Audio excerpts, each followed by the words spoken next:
567 নম্বর পৃষ্ঠার হাদিস, line number 11-12। কোন বাতিল ফিরকার সন্দেহ হলে দেখতে পারো, লেখা আছে মান যারা কবরি ওয়াজাবাত লাহু শাফাতি। আল্লাহ রাসূল বলছেন, যেই ব্যক্তি আমার রওজায়ে আনোয়ারকে, কবর শরীফকে, মাজার মুকদ্দাসকে জিয়ারত করবে, আমার উপরে ওয়াজিব হয়ে গেল সেই ভদ্রলোকদের জন্য শাফাত করা। উঁচু আওয়াজে বলতেন সুবহানাল্লাহ, সুবহানাল্লাহ। বিরাদান ইসলাম, মাজার, আজকে যে জলসাটা হচ্ছে উদ্দেশ্য কিন্তু মাজারকে নিয়ে। এই মাজার নিয়ে মহল্লা গ্রামের যুবক বৃন্দের পরিচালনায় বিরাট বাৎসরিক ধর্মীয় উরুস মোবারক ও গ্রামের পক্ষ থেকে জলসা মোবারক। এদেরকে কোনো জায়গা গিয়ে কেউ পিন দিয়েছে, পিন মানে কি, খোঁচা মেরেছে কি তোমরা যে শুধু পীর পীর করে দৌড়ে বেড়াচ্ছ, তো মাজারের কথা কি হাদিস কোরআনে আছে? কথা নোট করে নেন। মাজার সর্বপ্রথম হাদিস কোরআনকে স্টাডি করে সম্মুখে রেখে আমাদের দেখতে হবে মাজার মানে কি। মাজার ইসমে জার, আরবিক গ্রামার হিসাবে মাজার মানে হলো জিয়ারত করার স্থান, জিয়ারত করার জায়গা।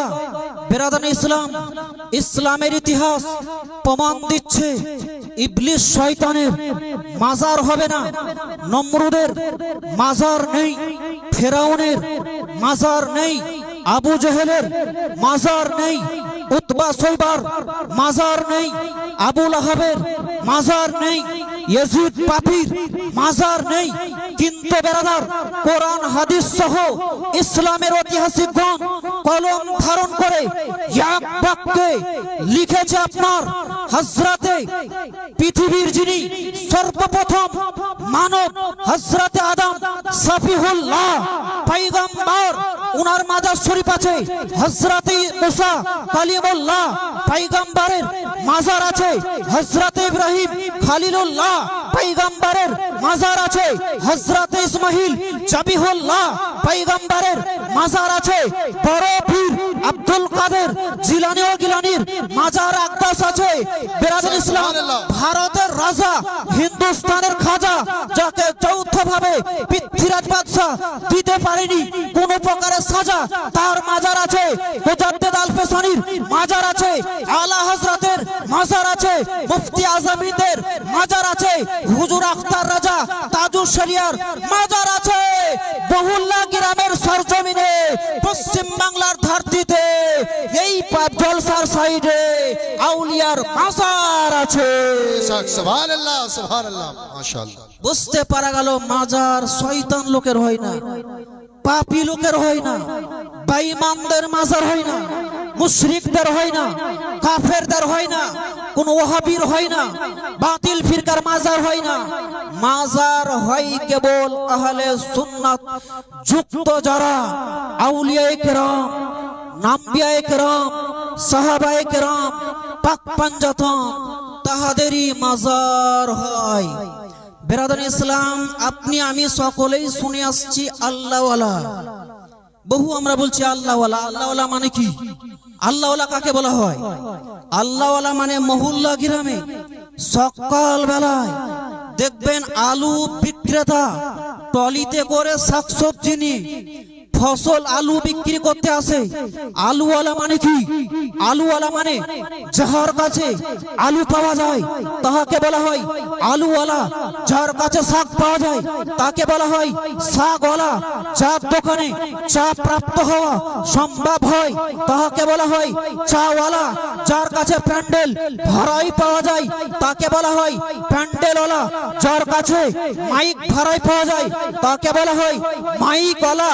ঠিক তেমনি আল্লাহওয়ালা মানে যার কাছ থেকে স্বয়ং আল্লাহর অনুসন্ধান পাওয়া যায় তাকেই বলা হয় আল্লাহওয়ালা ব্যক্তি।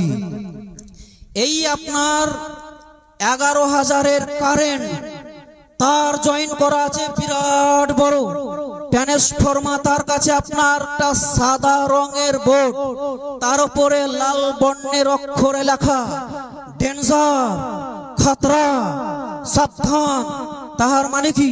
হে পথের পথিক, রাস্তায় যাচ্ছ ভালো কথা, বাহাদুরি করে 11,000 ভোল্টেজের সঙ্গে বাহাদুরি দেখাতে যেও না, ক্ষমতা দেখাতে যেও না।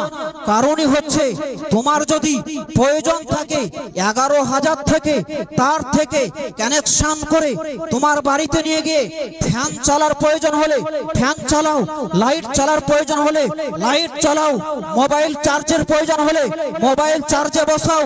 আরো তোমার অন্যান্য কোনো প্রয়োজন হলে মোবাইল কি বলছো, অন্যান্য কোনো প্রয়োজন হলে সেটা তুমি উপকার পাও, উপকৃত হও। কিন্তু ভুল করে খবরদার 11,000 তারের সঙ্গে বেয়াদবি করতে যেও না, গুস্তাখি করতে যেও না, শক্তি দেখাতে যেও না, বাহাদুরি করতে যেও না, পাইতারা করতে যেও না। যদি যাও তাহলে তোমার জানের খাতরা হবে। ঠিক তেমনি কোরআনে বেরাদার আল্লাহ পাক মুসলমান মুমিনদেরকে ইঙ্গিত ইশারা নয়, সুস্পষ্ট ভাবে বলে দিয়েছেন আলা ইন্না, আলা মানে হচ্ছে হে মুমিন মুসলমান সাবধান হয়ে যাও, ডেঞ্জার খতরা।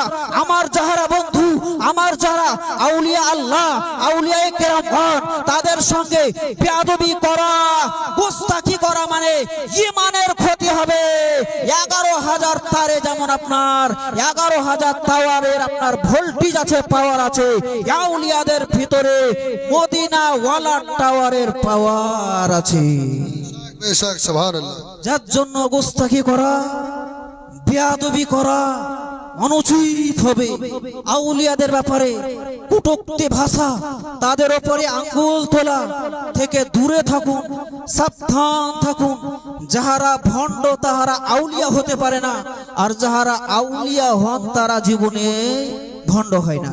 बेशक বেরাদান ইসলাম, আউলিয়াদের সভাতে এলে আপনি লাভ কি পাবেন, উপকার কি হবে?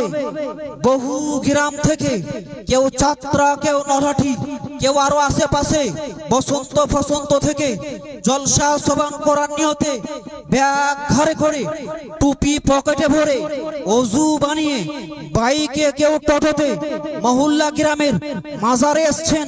পাবেন কি, লাভ কি হবে? কথা নোট করে যান। এত সুন্দর কথা ইসলামের ইতিহাসে লেখা আছে, তাজকিরাতুল আউলিয়াতে লেখা আছে। আলা হযরতের একটি রিসালার মধ্যেও এই ঘটনাটি লেখা আছে। সেটা কি?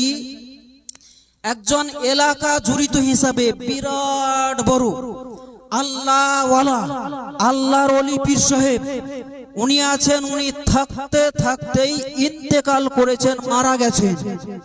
মাইকিং হলো, মুরিদ ভক্ত দরবারে থাকতো, প্রয়োজন হলে সব সমগ্র কাজকর্ম করত। মাইকিং হলো এলাকাতে, হুজুর মারা গেছে, অমুক টাইমে অমুক স্থানে হুজুরের জানাজার নামাজ অনুষ্ঠিত হবে। যেমনই বলা, হাজার নয় লক্ষাধিক করোড় করোড় বেহিসাব অগণিত লোকের হাজিরানে মজলিস। ওই মজলিসে একজন ব্যক্তি ছিল যে হলো কাফন চুরি করালো। ওর কর্ম ছিল সব জানাজায় যেত।